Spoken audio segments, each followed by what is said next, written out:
তাদের প্রোগ্রামগুলোতে তারা প্রধান অতিথি হয়, সভাপতি হয়।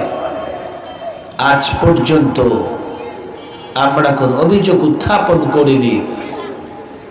যখন দিনদার যুবকেরা, ওলামায়ে কেরাম, মাদ্রাসাওয়ালারা প্রোগ্রাম করে, তখন তাদের চুলকানি শুরু হয়ে যায়। ওখানে নামটা বড় করে দেওয়া যায় কিনা, মঞ্চে উঠে মাতব্বরি করা যায় কিনা, নিজেকে প্রধান অতিথি বানানো যায় কিনা। তারা ডাকলে তো 10 জনও আসে না। মানুষ কোরআন সুন্নাহর কথা শুনবার জন্য হাজারো জমা হয়, ওখানে একটু মাতব্বরি করতে যায়। কথা ঠিক না বেটে?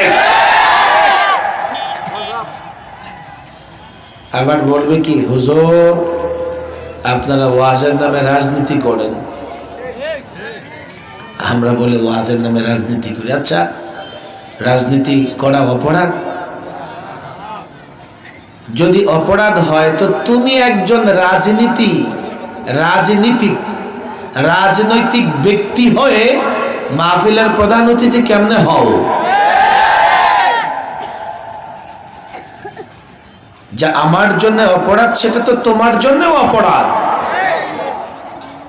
আমি রাজনৈতিক কথাবার্তা বলে যদি অপরাধ করে থাকি, তুমি একজন রাজনৈতিক ব্যক্তি, তুমি মঞ্চে গিয়ে কি করো? ওয়াজ করো? তোমার তো আগাগোড়া পুরাটাই প্রচলিত রাজনীতি থাকে। তাহলে তুমি কিভাবে প্রধান অতিথি হও মাহফিলে গিয়ে? আমার উত্তর আগে দাও।